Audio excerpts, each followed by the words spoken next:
Good morning, everybody. Is it working? Yes, it seems yes. So, good morning.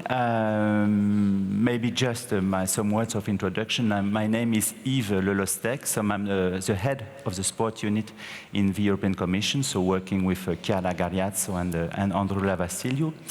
And I have been asked to moderate this panel, so it's a very great honor for me to be here today with you. And at the same time, it's a challenge because we realize that we have a lot of ambitions, great ambitions during this session with short time.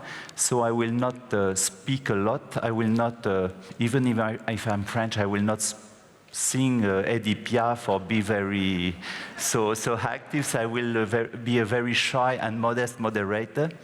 But I have, however, one first message to give you. I think for reasons of organizations and for reasons I will explain later, it would be very good if all colleagues could move forward.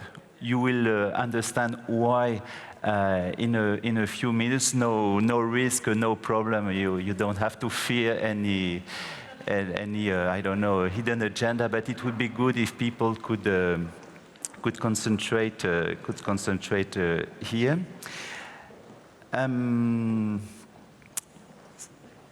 So that's a good thing that we. Okay, colleagues are moving. So the first message has been listened. So we are starting very well. And now, without any transition, and in order not to lose time, I will just ask Chiara Gariazzo, Director for Youth and Sport in the European Commission, to open this session. Chiara.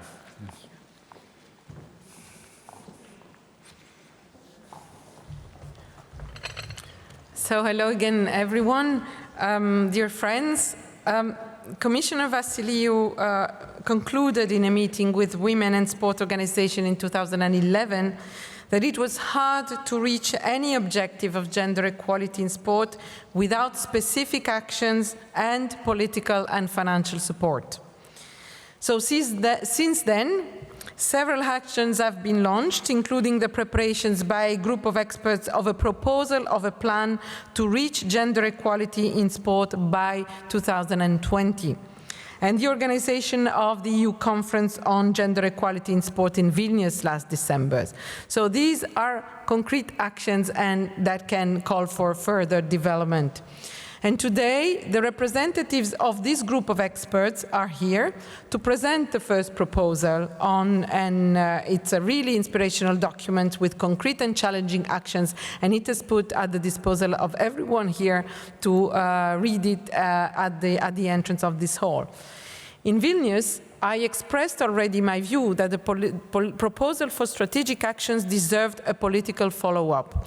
And indeed, during the EU Greek presidency, an initiative to make gender equality in sport a EU priority for the Council of Sport Ministers made that wish a reality.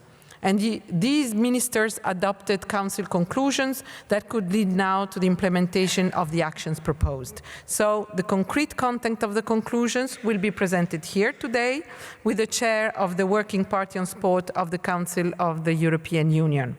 And I'm confident that indeed these concrete proposals will also receive a practical and concrete follow-up. So I stop here, and I'm looking forward for the discussions today and afterwards with you. Thank you. So, thanks a lot, Chiara, for this introductory speech. And now we are going directly to the substance, I would say, a very substantial part, because as explained by Chiara and by Commissioner Vassiliou, there was a great work undertaken by this team of experts, which have written a very good report with very concrete proposals for the near future, and they were based mainly on the conference which took place in Vilnius in December 2013. Now I will ask successively 3 colleagues to come on stage to explain what was in this report and what they think about the follow-up. The first colleague I will invite to come will be Sallie Barker. She is the head of service at the Sport and Recreational Alliance in the UK. Welcome, Sallie. Sallie is a member of the European Women and Sport Network and a member of the Executive Committee of the European Non-Government Sport Organisation, ENGSO. So thanks, Sallie, for being here. Kari Fasting is a professor emeritus at the Norwegian School of Sport Sciences. Welcome, Kari. Kari is an honorary member and past president of the International Sociology and Sport Association, and she's also a founding member and past president of the Women's Sport International and currently representative of WSI in the IWG. So thank you, Kari. And now I will ask Evelina to join us, Evelina Georgiades. Evelina is chair of the Cyprus Sport Organisation Women and Sport Committee. She was executive board member for European Affairs of the European Women and Sport Network, and she represented EWS on the Good Governance in Sport expert group on the European Commission Sport Unit, so the working expert group put in place within the EU work plans for sport. So thank you for being here, and the floor is yours for more or less 15 minutes. Thank you, Yves. Thank you, everybody. Our proposals for strategic action focuses on 4 key areas. This is gender balance and equality in decision-making, gender equality in coaching, the fight against gender-based violence in and through sport, and fight against negative gender stereotypes in sport and the role of the media. And to support this, there is a 5th section which gives examples of tools and measures that can be used to deliver the strategic actions. Each of these different areas have objectives, and before the objectives, we in the report we write a kind of stay of play. So it's stay of play, then objectives, and then we have actions. But because of the time here, we are just going to present to you the objectives and then some examples from the actions. So the objective concerning gender balance and equality in decision-making in sport, we propose a minimum of 40% of women and men in executive boards and committees of national sport governing bodies and 30% in international sport organizations in Europe. This is by 2020. A minimum of 40% of women and men in the management of professional sport administrations and governmental sport bodies. And all sport governing bodies should have a gender equality policy included in action plan. As Kari mentioned, we will be presenting some examples of actions for each of the areas of interest. So concerning gender balance and equality in decision-making in sport, a couple of actions would be that executive boards and management of national governing bodies should develop and maintain a gender equality policy. Another example would be that all European and international sport governing bodies should develop recruitment plans, we heard about this earlier today, which take into account gender equality indicators. Furthermore, executive boards and management of national and international sport governing bodies should promote and participate in training to raise gender awareness and also commit to gender mainstreaming for board members and personnel in leading positions.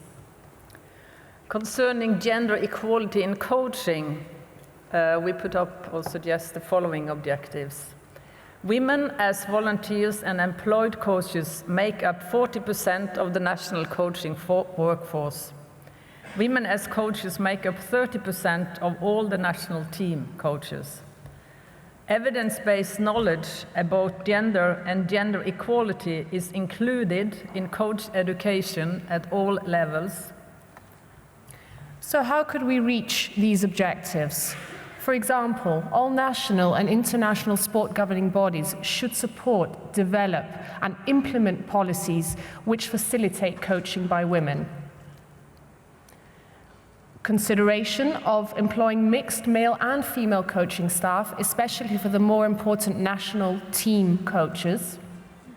And furthermore, we've heard about how it can be problematic, childcare and support. So establishing family-friendly environments that offer childcare during coach education training and coaching sessions and competitions could also facilitate the reaching gender equality in the area of coaching. The fight against gender-based violence in and through sport.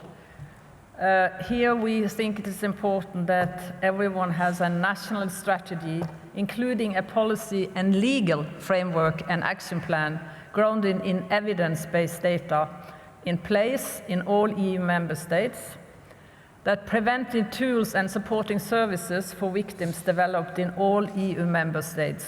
This is particularly important because we have seen in many countries that have policies, they don't have this kind of tool to support the victims. Human resource policy on volunteers and professionals is operational, including European cooperation regarding screening system for all applicants for coaching staff and volunteer positions to avoid cross-border activities of perpetrators. Today, the perpetrators are moving around in the world. Evidence-based programs in sport are developed and disseminated in order to empower girls and women against possible harassment and abuse in sport and society, and educate and train coaches to prevent being involved in gender-based violence and to act in the right way, preventing violence between peers or others. Now, there are a number of really concrete actions that organizations could implement towards this direction.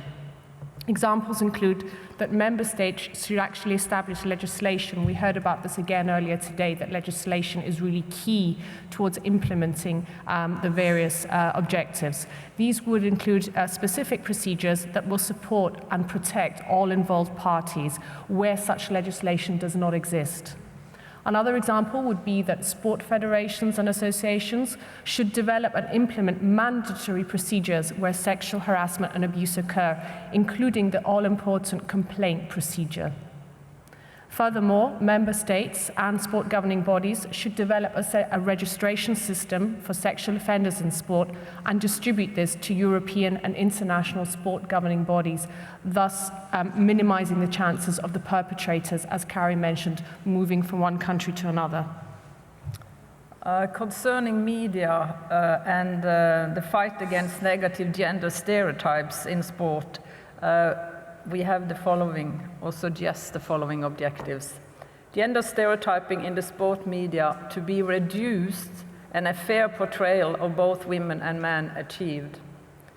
And the media coverage of women's sport in broadcasting sport and of women in sport increased to 30% with a long-term objective of reaching 40%. And the gender balance among people working in European sports media departments increased to a minimum of 30% women. In her opening address, Anita de France said yesterday that she believes media is an area where much improvement has been made. Actions that could lead to such improvement would include education and training with specific sports journalism programs, which should mainstream gender into the actual curricula. Media organizations to create and update tools such as expert databases to achieve gender parity in expert panels, reports, and bulletins. Member states should also review their list of major importance for society events to include more women's sport events. So to support the successful delivery of these 4 areas, we've proposed some actions under 5 areas. This includes public awareness and dissemination, and we want the strategy to be disseminated and distributed as widely as possible so that we can secure delivery of the actions and the change we all wish to take place. Secondly, networks and partnerships. We are recommending that there should be coordination between the different partners in the delivery of the strategy, and it will be very important to use existing networks in place, for example, ENGSO and EWS. For research and monitoring and evaluation, we include a number of areas where we think more research should be taken place. We think specific attention should be given to research on specific groups, for example, disabled women and migrant women. Gender mainstreaming in sport will not take place automatically, and we are recommending that all sports executive boards and senior management should understand the concept and implement gender mainstreaming and monitoring the outcomes. And finally, nothing will take place without any money. And we think that more money should be given to gender equality at European level, national level, and within sports organisations to make sure that we get the delivery of all the actions we propose. The group considered 2 key actions that they felt should happen in order to make this take place. And the first one is that each member state should have a national action plan or strategy to deliver equality in sport, and that the EU should also develop a strategy with smart targets that requires the member states to report every 3 years on the progress within their country. The document is here and there are copies outside. Please take one as you go, and if you wish to ask any questions of us now, we'd be delighted to hear them. Thank you. Thank you. Stay here. There's no copy, but we need to answer questions of it. So we asked for a couple of questions. Is there any question? Maybe this wasn't planned, but if I think that we are on time for the moment, if there are already 1 or 2 questions which can be answered quickly, I think it's the right moment, so it can be done. Yes, please, madam.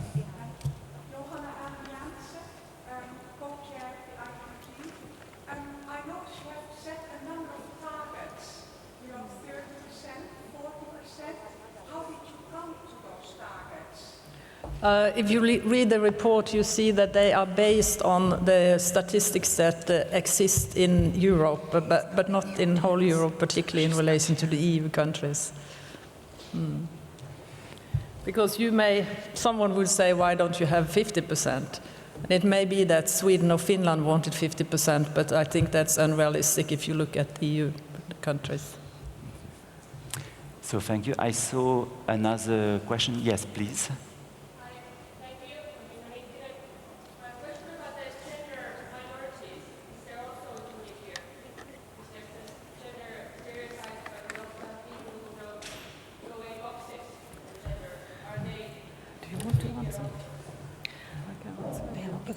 Gender minority is included. If you read in the read, we have actually tried to include it in the different parts in the report.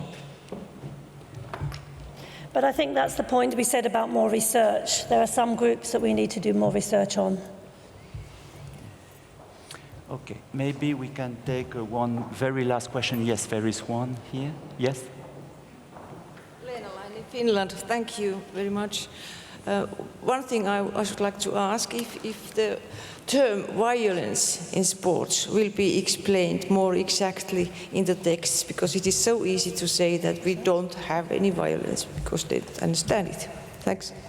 Well, we use violence in a we use the broad definition of violence, which is in accordance with United Nations. And some people are surprised that, for example, sexual harassment or gender harassment is a part of violence, but that is how it is defined in the UN system. And we have at the back of the report, we have definitions, which is the definitions that also EU are using. Okay. Maybe, I don't know if there are any questions. There is a last chance for a last one. Or do we consider that everything has been answered? Okay. So thank you very much for this presentation. And as discussed, as I presented, there are hard copies available in front of this room. So thanks a lot for this. And now it's time to come to another phase, but I understand that we have a sport problem. We were supposed to have a presentation, but it seems that the colleague who was supposed to make this presentation is not in the room, so we maybe will rearrange a little bit our organization. So in a few minutes, when she will join us, our colleague Poppy, representing the Greek presidency, will make a presentation of the Council conclusions which have been recently adopted on gender equality in the Council. But we can wait a few minutes to organize this session, to have this session. And so maybe I was supposed to thank Poppy for her presentation, but I will wait a little bit to thank her. And I will now introduce what is supposed to be an interactive part of this session. And I will explain you briefly the concept. We are going to ask you to constitute small groups. I don't know what would be the right number, maybe 8, maybe 6, so there is no scientific number, but it would be good to discuss with your neighbors and to reflect during a couple of minutes, let's say 10 minutes, about questions to ask to the coming panel. And these questions should be orientated around 4 topics, which were basically the topics which were deepened by the experts. And these topics are so management, boarding, the place of women and men, of the gender equality in the management of sport organizations. This is the first topic. A second topic would be about coaching and training. The third topic would be about gender-based violence in sport. And the fourth would be around stereotypes. So these are the 4 topics which have been identified by key topics in our field by the experts, and on which we invite you to just exchange a little bit with your neighbors. So management, coaching, gender-based violence, and stereotype. The idea so would be just to have a short discussion in these small groups and to think about ideally 1 question on each of these topics per group to be asked to the panel. So this is the idea. And then in 10-15 minute time, we will have a panel with competent colleagues who will give their views and possibly answer to the questions which will be raised. I don't know if I was clear. I don't know if there is something to add to this. So now it's up to you to take the initiative to organize these small, informal, spontaneous groups. And in a 10-minute time, we continue this session in the framework of this panel, and you will have the opportunity to ask these questions. Is it okay? No fundamental difficulty with this? Okay, now it's up to you to think.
Do you hear me? Is it working? Yes.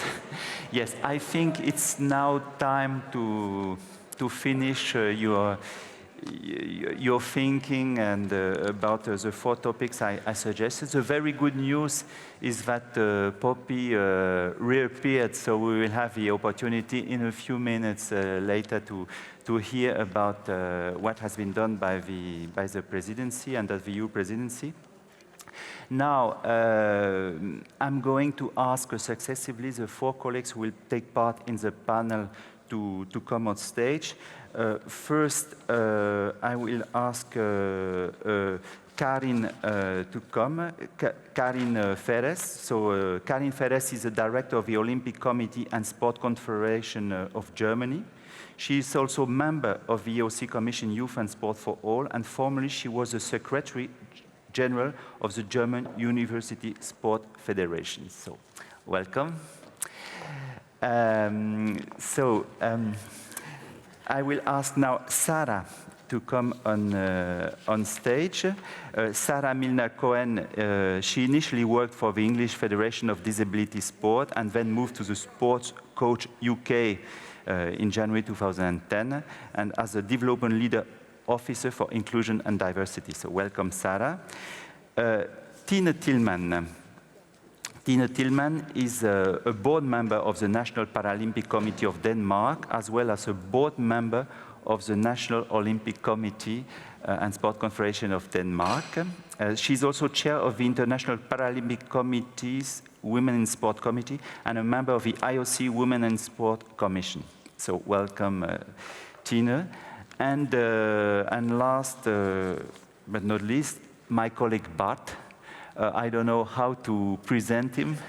I would just say that Bart is a colleague, has been a very good colleague for a couple of years in the sport unit, has even, unfortunately, he will leave us in a couple of days, but Bart was a key actor of the sport unit, a real pillar in our team, and maybe it's not the right time, but I would like to thank him already for all the work done in front of some of colleagues with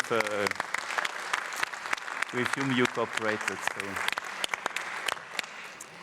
So we have, the panel is here, so I will suggest to take au hasard 2, 3, 4 first questions, and I will ask my colleagues to answer. So who would like to start? Yes, please. Here, please, in the first rank.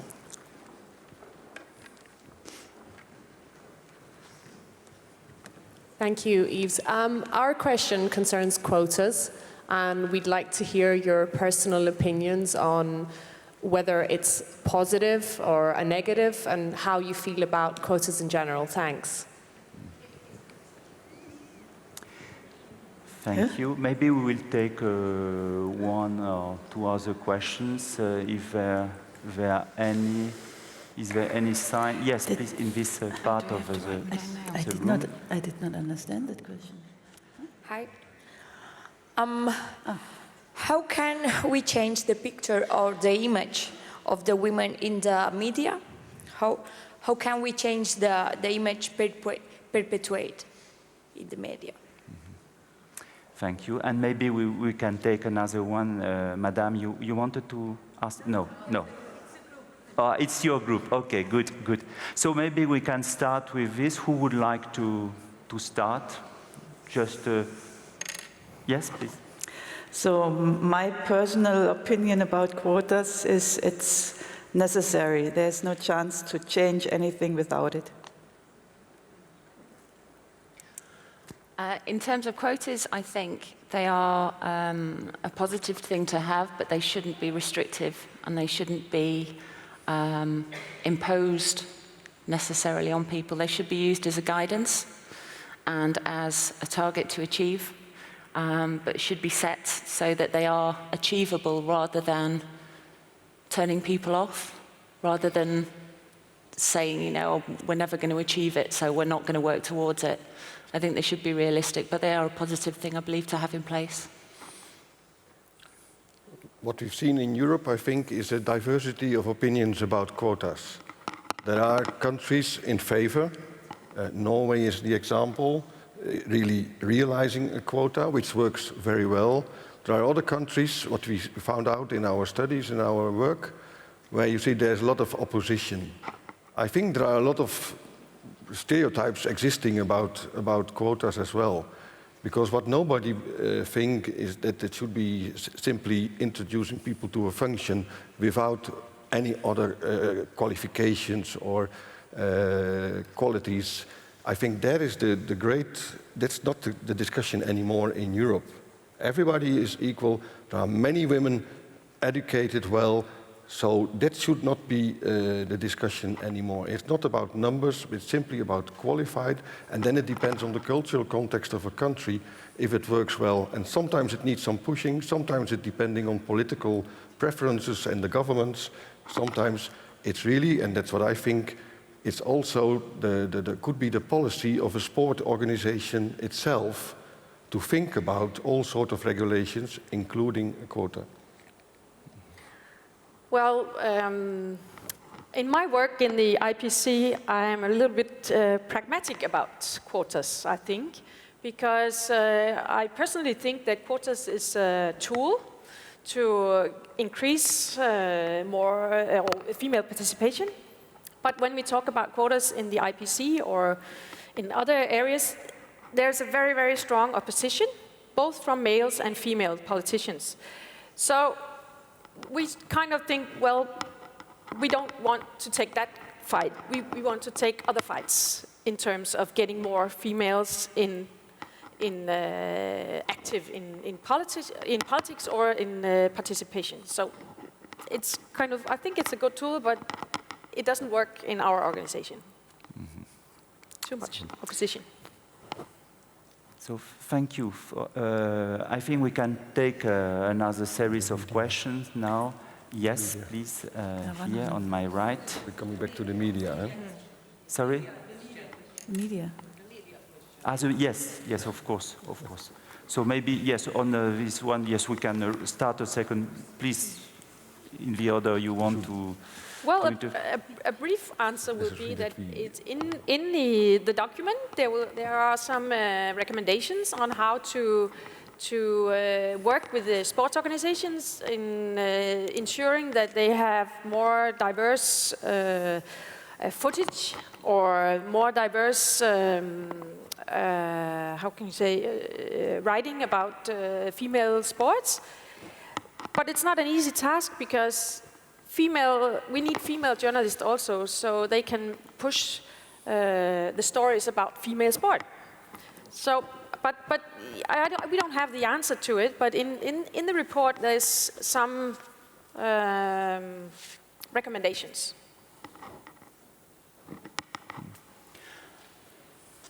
A colleague in the UK was very excited to show me yesterday that there was actually a report written in one of the English newspapers. It was written about men's football, but it was actually written by a female journalist. It was a cause for celebration from my colleague, but I think what we do need to recognise is that we should be getting to a point where that's actually not a cause for celebration, it just happens, and it's accepted as the norm. In terms of media and coaching, I think that female coaches have to be represented more. I think they need to be celebrated, but also female sportswomen as well, at all levels. I think that women need to be able to identify with another woman in sport, another woman in coaching, to help them take that step into participation, take that step into coaching as well. So I think that's incredibly important to celebrate. Hopefully we'll get there. Good. Some more comments by colleagues? Maybe one. Media are quite independent, we all know. But what we stress in the report is that also sport organizations can play a huge role once they are signing contracts about the media, once they are signing all sorts of arrangements with the media. And at that moment, it's crucial to put the women's sport also in the front. It could be part of a package. It could be part of a deal if they are not really interested. And then finally, I think the report is very clear that if sports organizations can convince the media that there is a new market, new spectators for all those sport events, then the media, and especially the commercial media, are also interested to cover this. And I think that's a development going on in some countries, and that could be promoted, but I think the wrong approach will be to be completely dependent and saying, oh, please, media, do it in a better way. That will not work for the next 20 years again. Maybe just comment.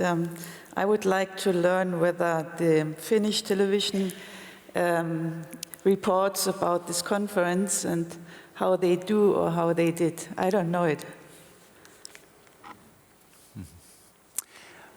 Okay. Thank you very much. So we can now start a second series of questions. So there was one question somewhere here, I think. Yes, at least two. I see 3 hands. So yes. So we are interested to know more about how the European Union supports the individual countries to adopt a plan to their national specific country profiles, because we are here in Finland now, but there are so many different country specific settings, and Finland already reached the 40%, but what about the others? Are there specific tools and mechanisms and instruments that the European Union or the ones of the plan put in place to follow up, to implement the action plan? So, thank you. There is another question just behind you. Yes, behind you, and then... Hello, I'll go back to the media. I noticed that there is in this No More page 3 in UK, at least campaigning for better newspapers that don't all the time show only boobs, that actually show women also as active athletes. So should we get rid of the box of our nice papers and everything and start campaigning for better newspapers and better media activity for sports, that women are in sports? Thank you. And there was one colleague just here in front of me. Hello, my name's Amanda Bennett from the UK. First of all, I'd like to say congratulations and well done to everybody involved in the development of this strategy, which it's hugely welcome in Europe, and the fact that the EU is showing such leadership and commitment to this is testament to the people involved, not least the Commissioner and of course Bart as well. For me, it's seeing the EU resolution of 2003 on women in sport finally becoming a reality through policy and strategy. I think the 4 areas identified are broadly supported, and I'm very, very happy to see the inclusion of women in coaching, as a coach myself.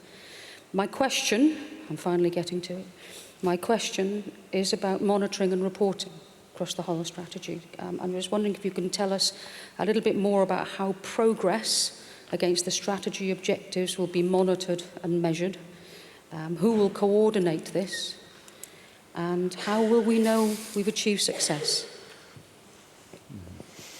So thanks a lot. So I think that we can take these 3 questions and try to answer. Who wants to start? Yeah, they are quite specific for the European Union. Yes, I think you are very concerned by these questions, yes. No, but I think it's correct that the situation in all countries in Europe is different. If you look even in the participation level, if you look at the Eurobarometer, then there are huge gaps between men and women. But in some countries, here in Sweden and in Norway, and in Finland, there is even sometimes it's the contrary.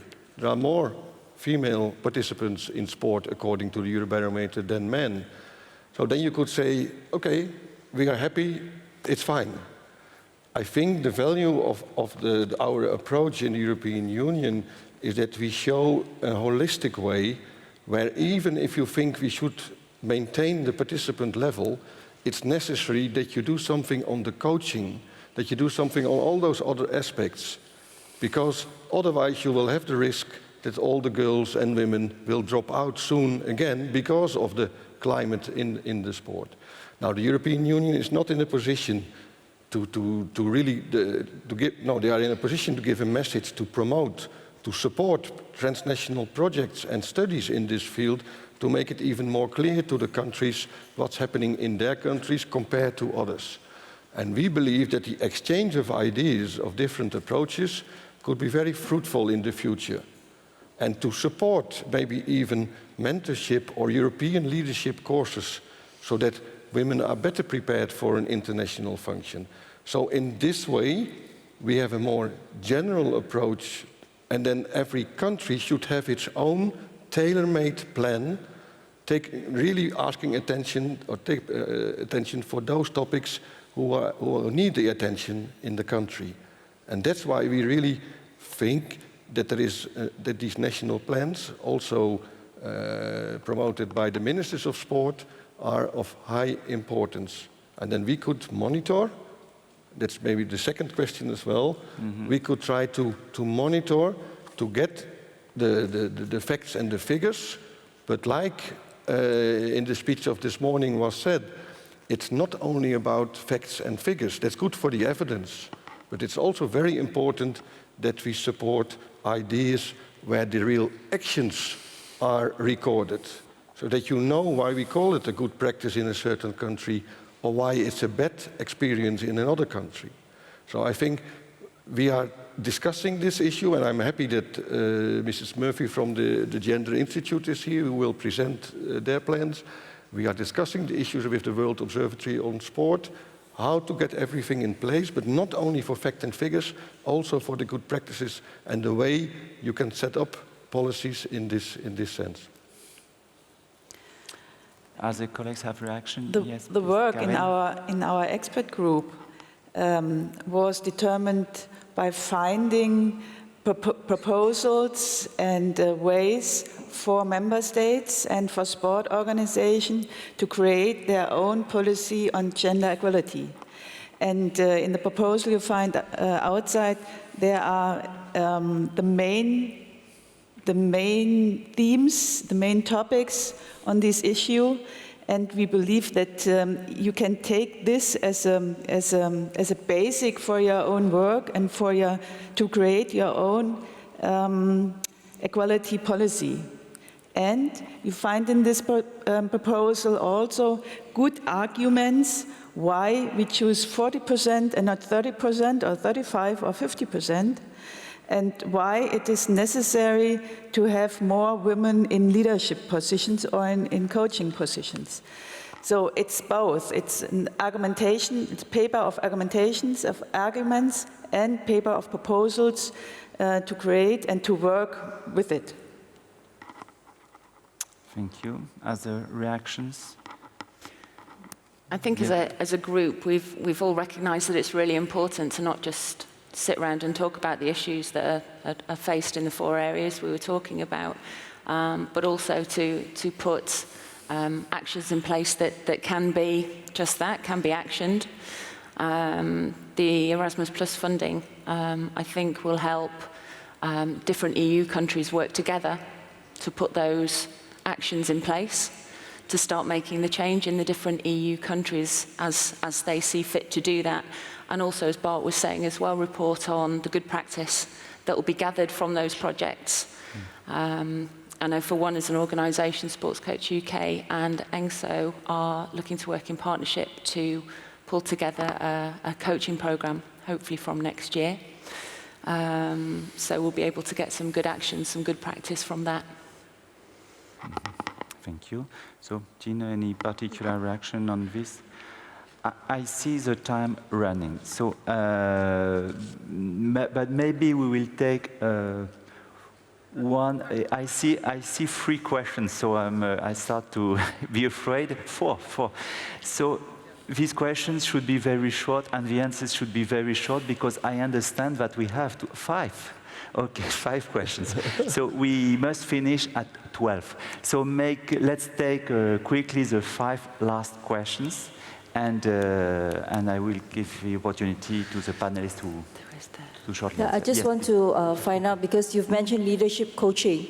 Let's not forget, do you take into consideration, because there are a lot of technical support staff services, for example, the referees, female games, you always see the male umpires, then you have also the technical officials, the scorers, the statisticians, and also the entourage team for the athlete to ensure that that's also incorporated.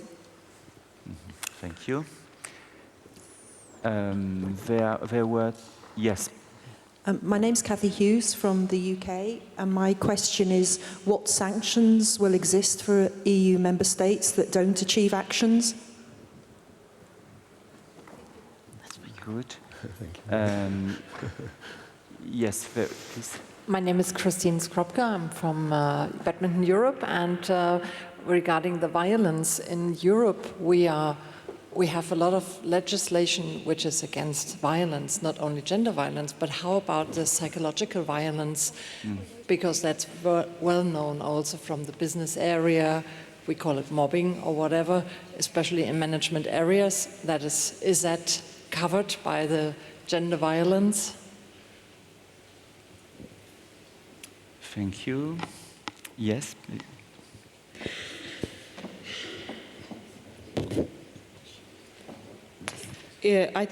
Okay, I'm Maria Ruotonen from the Council of Europe, and I'm really happy to see the product that you have put together because it really corresponds with the Council of Europe's strategy on gender equality. And I'm very proud many of you know about our Convention on Violence Against Women, and it will now enter into force because we have the number of ratifications necessary. And in that document, the question was about what is violence. It's very clearly spelled out what are the criminal offences that can be included as violence against women, harassment, stalking, and so on and so forth. So it's a very wide definition. It's a beautiful piece of paper, but how do we ensure now that it is also implemented in the dressing rooms, in the teams? How do the young people and those who might be victims know that they can use it for their own benefit? So my question is especially how can the sports organizations help in that it becomes an effective tool? Thank you. Thank you. And I think that Birgitta wanted to raise a question. To answer to the question, Finnish TV is doing something with this conference. So I have to say that they are our partners, the Finnish broadcasting company, and this is going the whole time in Yle, so-called Yle Arena, and it's streamed live. So yes, they do a lot. Thank you. So now a big challenge for you and for me, because I think that these questions should deserve half an hour answers because they are very sensitive topics to answer. But if you can try, if each of you to briefly react to these different topics, please, I invite you to do so. So Tina, please. Well, I will answer to the last question, actually. I will say that the sports organizations have a huge responsibility to educate their clubs and their regional organizations to implement the knowledge for the youth in terms of gender violence and how they can prevent it and how they can educate also the youth just out at the local level, so they can, so we can, how can you say, diminish the problem. So I think the sports organizations has a huge responsibility in this. I think yes. The main question remains how to implement gender equality in actions and in our doing. And for sure, we need more monitoring, more specific monitoring on this issue. We need to look on development. Yesterday, I was told that when we go on this way, we will have gender equality in 370 years. So that cannot be in Europe. That cannot be the aim. For this reason, it's very important to think about how we can implement the proposals, the way of policies, sanctions, and other things into our work. But I also think that must be in the responsibility of the sport organizations and the member states. That could not be ordered by the European Union or by the Commission. But it's our task to get these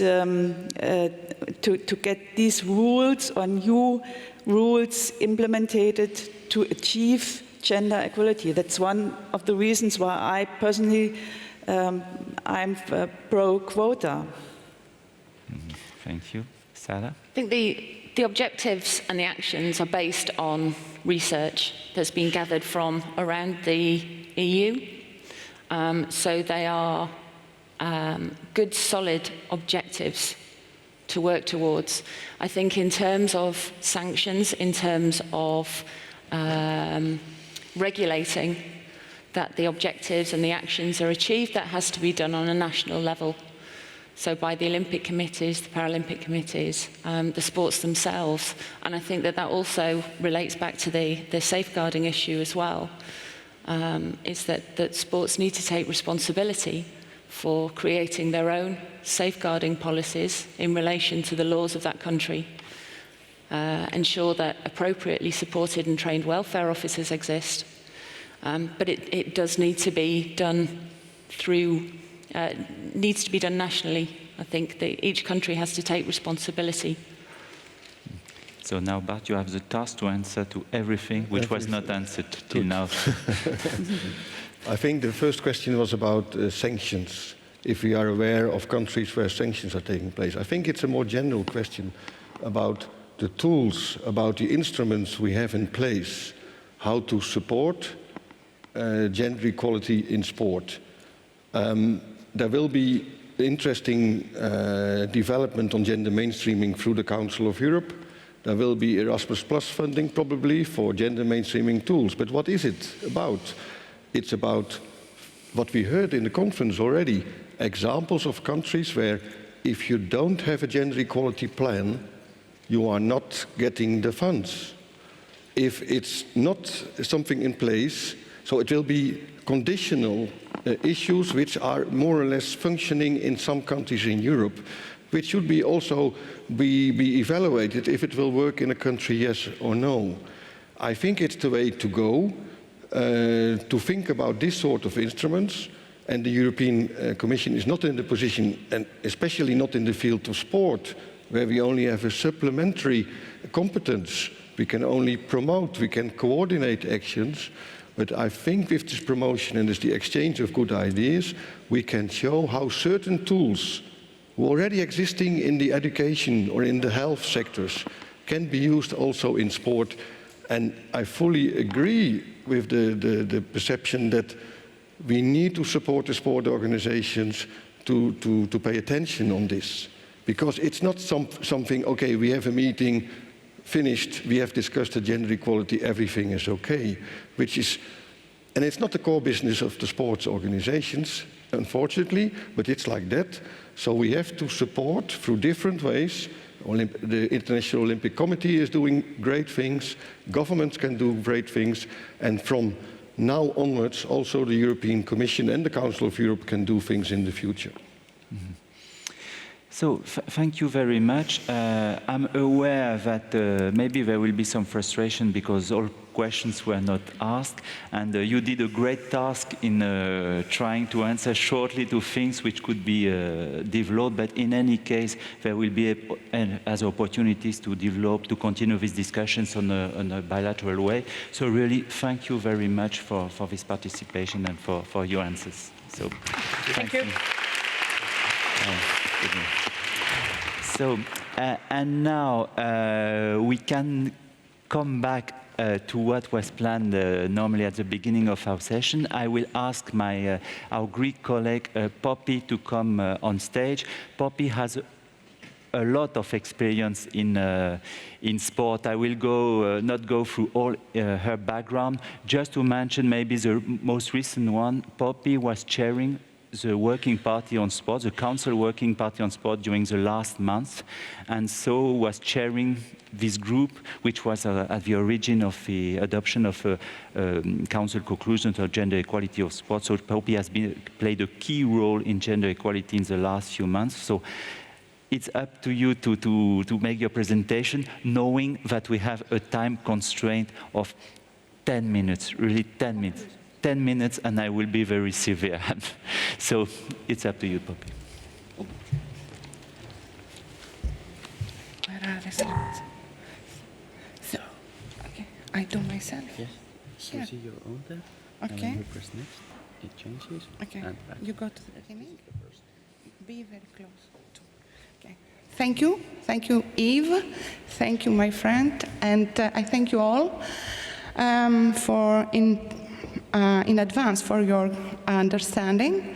I'll try to respect the time limits. And I just want to add that except for my chairing the working party, which was a very tough work, and it was tougher for the conclusions on gender equality in sport. That was a surprise. I'm the director of the Observatory Women in Sport and Physical Education under the auspices of UNESCO, which is functioning in Greece, in the Greek Ministry of Culture and Sport. That's all about me. Now I'll try to present you the conclusions, the Council conclusions on gender equality in sport. At the moment, there was a risk to be only the Hellenic presidency conclusions, but this didn't happen, fortunately, so we have the conclusions. And that happened, as I said, under the Hellenic presidency, which was still is running till the end of the month. They were adopted on the 21st of May 2001 in Brussels, and all the ministers of the 28 state members, as well as the permanent delegates to the European Union, they adopted them, and it's about, after they have recalled all the many great moments regarding this issue. I have picked some of them. The gender equality in sport is a fundamental principle enshrined in the European Union treaties, an objective and a task of the European Union. A specific mission for the Union is the mainstreaming of the equality principle in all its activities, very important. And it is a priority area for action figuring in its strategy. It is also included in the strategy for equality between women and men 2010-2020.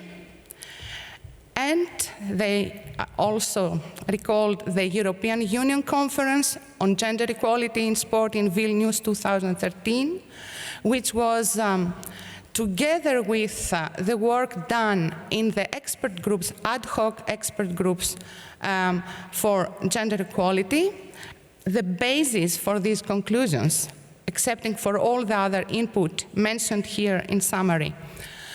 The first World Conference on Women and Sport, which happened in Brighton in 1994, which gave us the Brighton Declaration, our basis, fundamental as well. Fact, the UNESCO MINEPS 4 ministerial meeting, so it is a ministerial meeting, a conference, ministerial conference of all ministers responsible for physical education and sport. You can imagine the number of ministers. In some countries, sport belongs to education, to culture, to sciences, all over, but the main thing that they all participate in this meeting.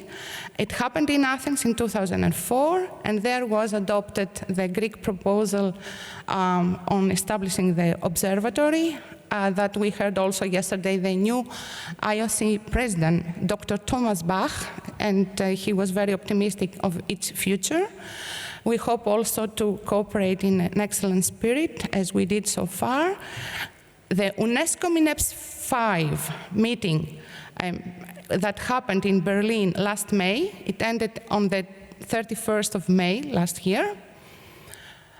And of course, the conference on violence against women across the European Union that took place this semester also in Brussels.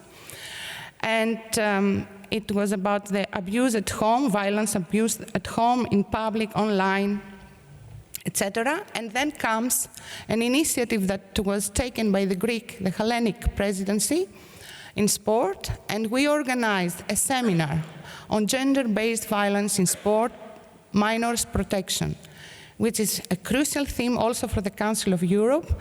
And we included this seminar, gave birth to the Declaration of Athens, and it was included in the conclusions, some of the most important parts of it, and which were, I can say it now, the most dangerous to break the consensus, but in the end we succeeded.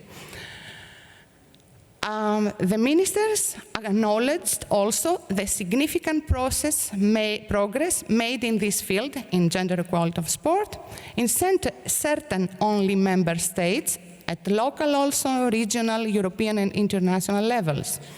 Also, they recognized, they acknowledged the need generally accepted for implementation of concrete actions still missing at all above mentioned levels. And we heard this morning speaking of the most crucial point in this whole process going on so many years, coming from theory into action. This is something that if we manage, and I think we did, to make the beginning, to start with, then we succeeded the half of it. And we are at the middle of the road, in my personal opinion, if you allow me. Then the existence of many significant for women in sport challenges. Still, we have many challenges. After all this, they invited the member states too. I just picked the most important things.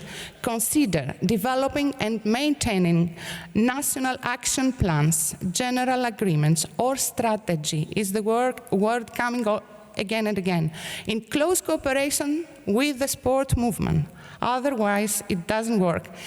All this happens in a very subtle language, which is not present here, and also taking in consideration the subsidiarity rules running over this whole process at the European level.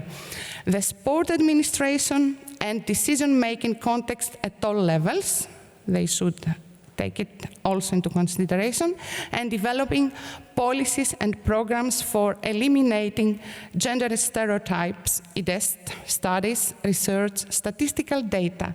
Here we have a lot to say, but this belongs also to the monitoring section. It's not our topic this time, maybe in the future.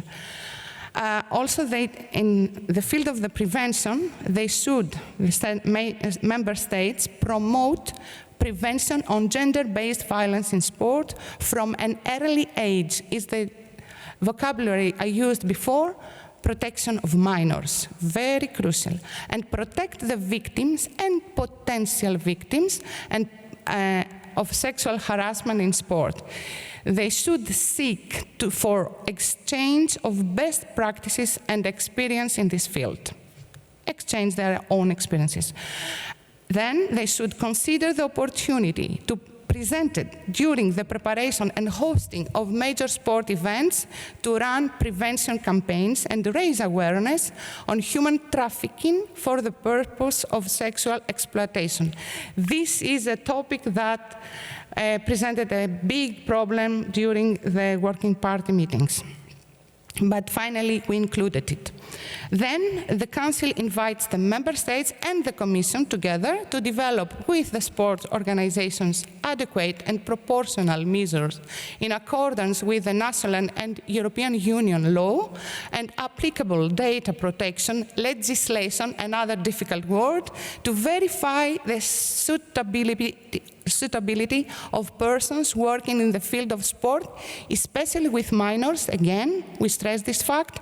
It has registration systems, interviews or references like good contact. The two words, legislation and registration system, were included after big discussions and negotiations. Strengthen and mainstream gender perspective in sport policies, they should do, Commission and Member States. Include, I stress it especially because of its meaning, include the gender equality issue in sport in future relevant actions at national and European Union levels. Promote accessibility and encourage participation in the Erasmus+. It's not a panacea, but this is a very powerful tool for funding these actions. So to pass from theory into action. An example in the media. Include the gender equality as a condition for granting public funding. This is a very important disposition as well of the conclusions. The public authorities should take into consideration the gender equality while assessing proposed projects and programs in sport. So we enforce these projects if they take into consideration gender issues.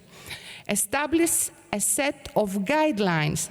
Now imagine this, able to support the implementation of key action at the European Union level, and launching a pledge board on gender equality in sport in cooperation with the international sport movement. Just a moment. No, it's okay. In 1 minute I'm over. It's okay. And then the Council invited the sport organization and stakeholders, very quickly now, I'm rushing, to develop action plans or strategies, if they don't have.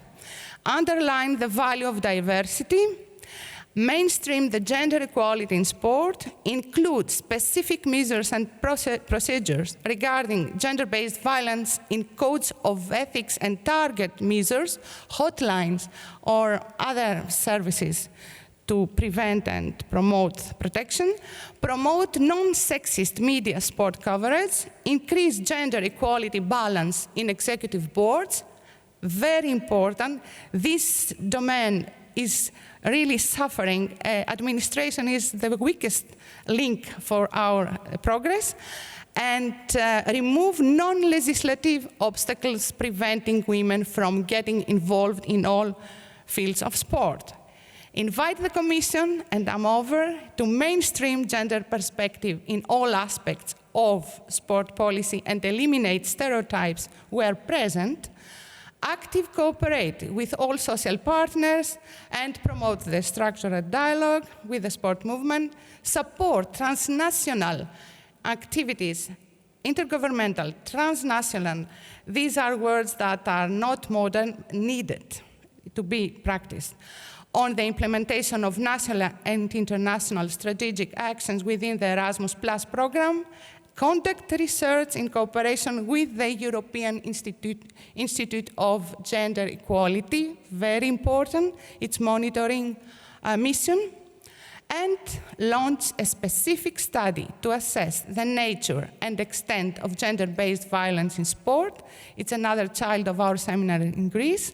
Develop and adapt gender mainstreaming tools for gender budgeting. I really thank you for your attention, and if I exceeded time, forgive me. Thank you. Kiitos.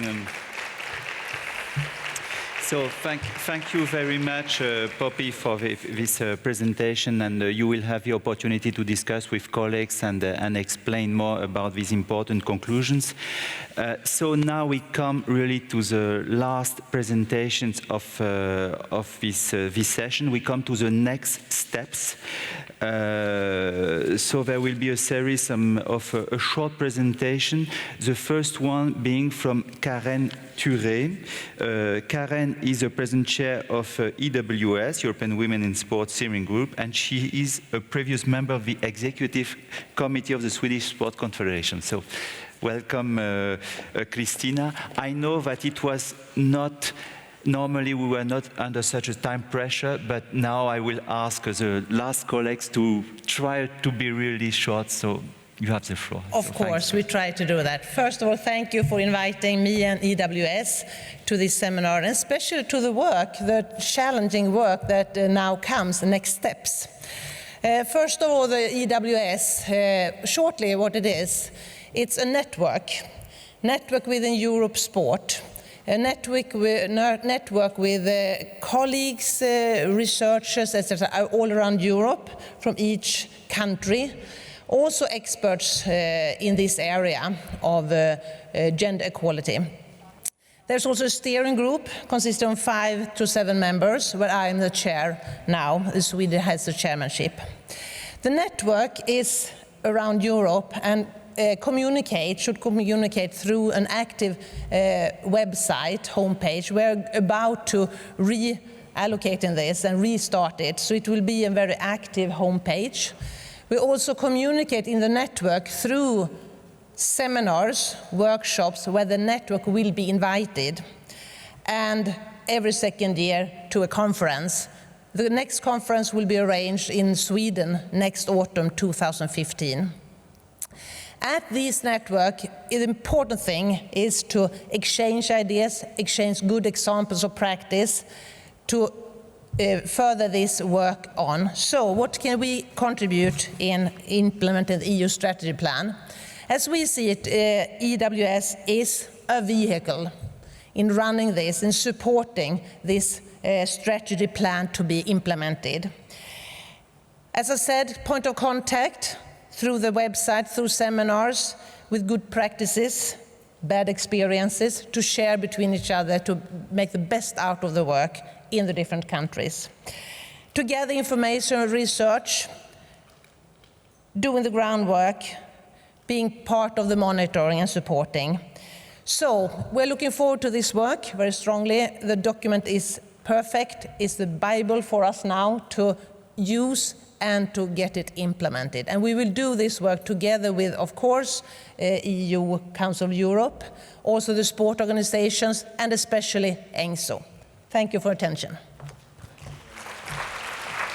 And I will now ask Birgitta Kervinen to join me on stage.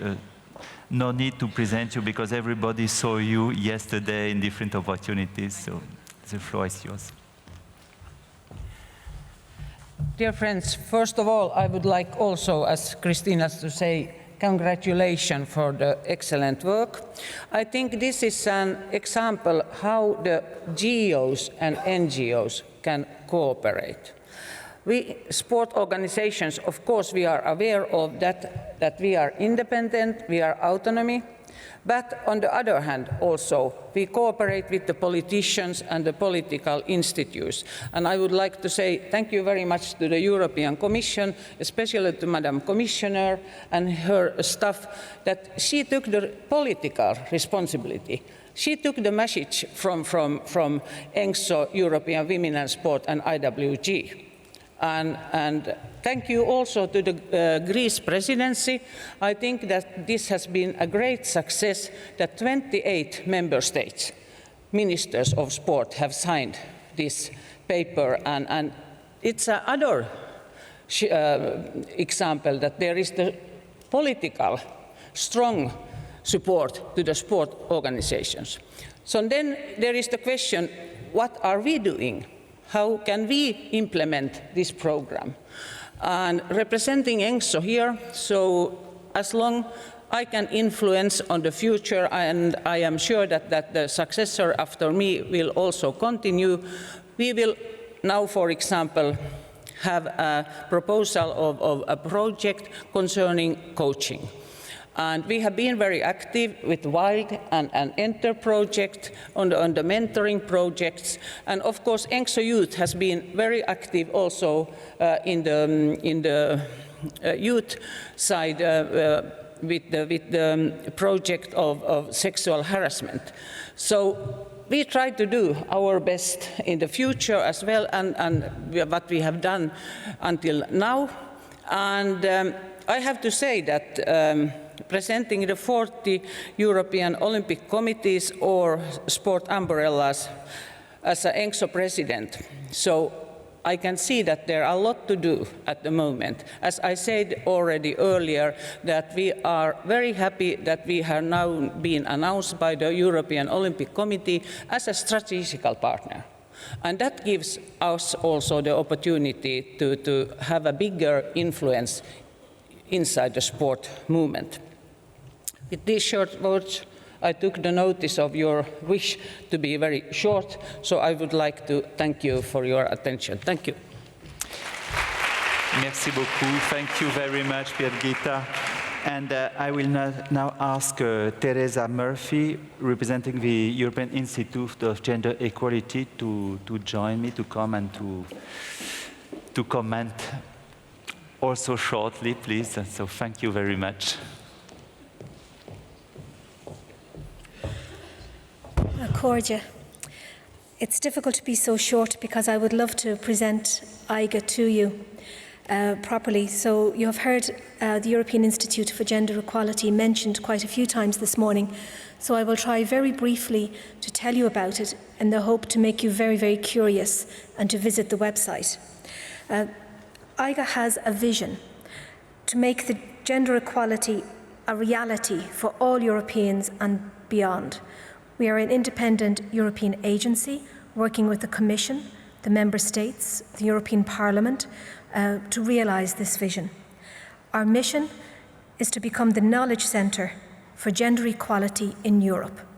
And to this end, we have a resource and documentation centre, both online and physical, where we are collecting the institutional knowledge of gender equality throughout Europe in all the languages that are available. So if you have policy documents, if you have strategies, if you have work that outlines how you have made progress in gender equality in your field, please do send it to us and become part of that memory and the research. We cover gender mainstreaming. We deal with promoting gender training. In working, we have a database on stereotypes, and we have a very strong position paper on that. We also collect and disseminate good practices. We have good practices on women in decision-making in the media for the Irish presidency last year. We have good practices on prevention of domestic violence and on protection from domestic violence, among other things. So you can see already the connections between EIGA and the work that you do and your aims and what you're trying to achieve. One particular area of work that I would really like to talk to you about is the Gender Equality Index, which is a measurement tool to look at where each of the 28 member states are when it comes to gender equality. So we look at each member state and they get a score between 1 and 100. 1 is terrible and 100 is wonderful. So you can imagine nobody gets 100, right? Not even Sweden or Finland or Denmark, not even, but they come quite close. So the average score for all of Europe is 38. So still a long way to go. So we look at the domain of work, employment, and access to employment, money, health, education, decision-making, power and time. And this is where there's another strong connection. We look at women in decision-making in political power and economic power. And up till now, we were not able to measure social power. So what you represent here is social power. How do women in society, how visible are they? And what access to social power do they get? So with the study for the Luxembourg presidency next year, we are going to do data collection on women in decision-making in sport. And this will inform social power in that domain. So if you look at the index, you can see for every country, all of the variables, all of the data collected, right down to the sub-variables. So this will be very informing for you. We also will be collecting information on gender-based violence. At the moment, that domain is empty. And it's empty because it's very difficult to collect information on gender-based violence. So we hope that we will be able to work with you and through your organisations in some way to collect information on direct and indirect violence. So when you talk about indirect, you're talking about sexual harassment, you're talking about stalking. When you're talking about direct, you're talking about rape and sexual assault and more serious crimes. So we will be able, I'm hoping, to work with you in those areas.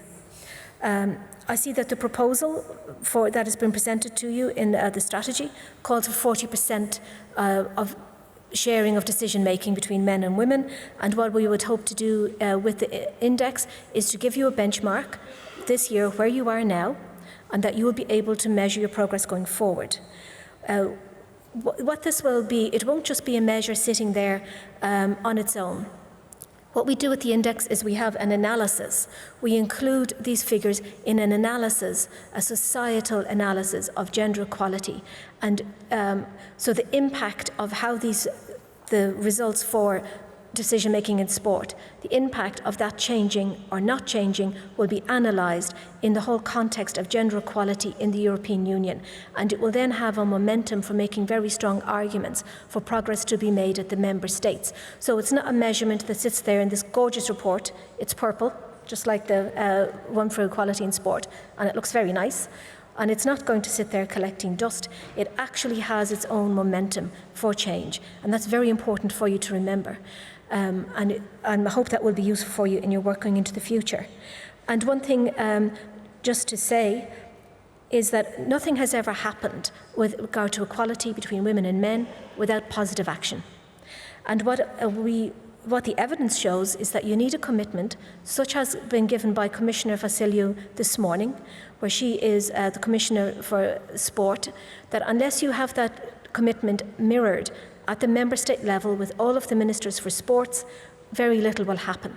So I would ask you to try and influence your ministries to have that same commitment and take the leadership from Commissioner Vassiliou. Thank you very much for your time. Thank you. Thank you very much. Thank you very much, Teresa. So now everybody knows Teresa, and you will have the opportunity to discuss with her more in depth during this coming 2 days. Now I'm going to ask Wendela to Kuper from the EPAS Council of Europe to join me and to present, to speak also about the next steps to come. So thank you. Thank you very much. I would like to say that gender equality and gender mainstreaming is a high priority for the Council of Europe, and that's why we started some years ago, already in 2011, with a lot of experts from member states, but also with the European Union, to work on a, well, I'm looking here for the, it's not working now, I'm afraid. Yes, it is. Thank you very much. We started to work on a recommendation on gender mainstreaming already in 2011.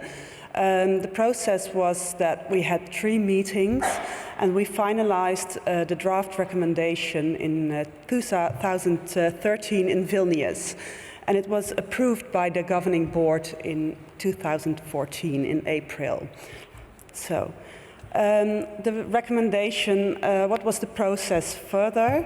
The rationale now. What do we want to reach with this gender mainstreaming recommendation? We would like to convince member states in order to achieve gender equality in and through sport, that it must be addressed by adopting the strategy of gender mainstreaming and involving all relevant institutions and actors at all levels, at all stages of implementation. What is the structure of the recommendation? Well, that's quite simple. We have a preamble, we have a recommendation, and then we have a very extensive appendix to the recommendation, which is outlining a lot of strategies and measures that can be taken. I have some examples of these measures that could be taken. It's like legislation, policy programs, specific programs on violence, physical education, awareness raising, training, data collection, research, not to forget. All these different activities are targeting different actors, public authorities on a national level, on a local level, but also sports organizations and media, sponsors and schools. What can they all do in the field of gender mainstreaming? Of course, governments are responsible for legislation, policies and programs, and very specific programs, as I mentioned before, but also data collection, monitoring, research. What can sports organizations do? They can change language, they can change prize money, bonuses, grants that they give. Awareness raising and training could be used, but also sports organizations could change policies and programs, and they could collect data and do research. The media, well, they have to take some self-regulatory measures, and we have some advices on that as well. What are, well, the target audiences, I already mentioned them, so I skip to the next one. What are the next steps for the convention, for the recommendation? We hope that it will be approved in September, but you never know, and that we can present it at the Ministers' Conference in Macklingen in Switzerland. And what will we do afterwards if the recommendation is being finalized? We want to develop a toolbox together with relevant stakeholders like the European Commission, ministries, non-governmental organizations.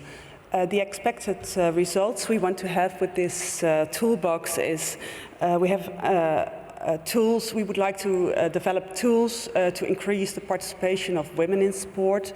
We would like to catalogue on models of good practices and mapping of gender mainstreaming policies. I think I will leave it to this because of the time. Thank you very much. So thank you very much for this interesting presentation. I think we are now coming to close to the end of our session.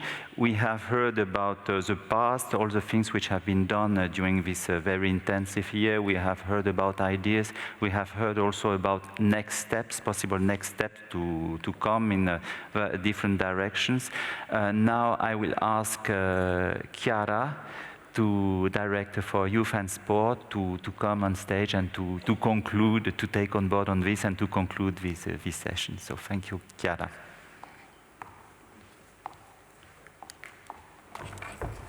Thank you. Thank you very much. Thank you for this debate and this interesting discussion. I would like to take forward as well on the basis of the last remarks about the next steps and what we are going also to do at the European Commission. We have been invited, as you heard, by the 28 sports ministers to take action and to do concrete, to bring concrete elements so that these gender equality policy strategies can be brought forward at EU level, but also at member states level. And we certainly have now a formal commitment to go forward and to do concrete things in the next few years.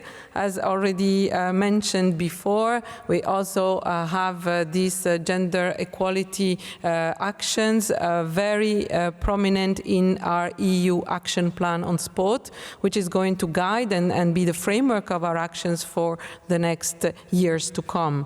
So it is our intention, first of all, to establish a set of guidelines for strategic actions, which would support the implementation of key actions both at EU level and at member state level. We will also support transnational initiatives, such as, for example, awareness campaigns, exchange of good practices, studies, networks, and projects, focusing on the implementation of national and international strategic actions within the framework of the EU funding program that was mentioned before, Erasmus+.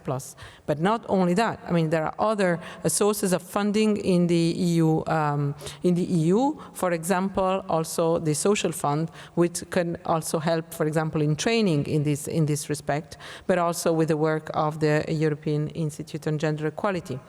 So decision-making in sport governing bodies, coaching, and in the fight of against gender-based violence and against the negative stereotypes will get priorities for these actions. And we will make sure that the projects and the initiatives that are presented will get priorities for funding in that. We will also intend to support research on gender equality in sport at all levels and all fields of sports, of course in close cooperation with the European Institute of Gender Equality.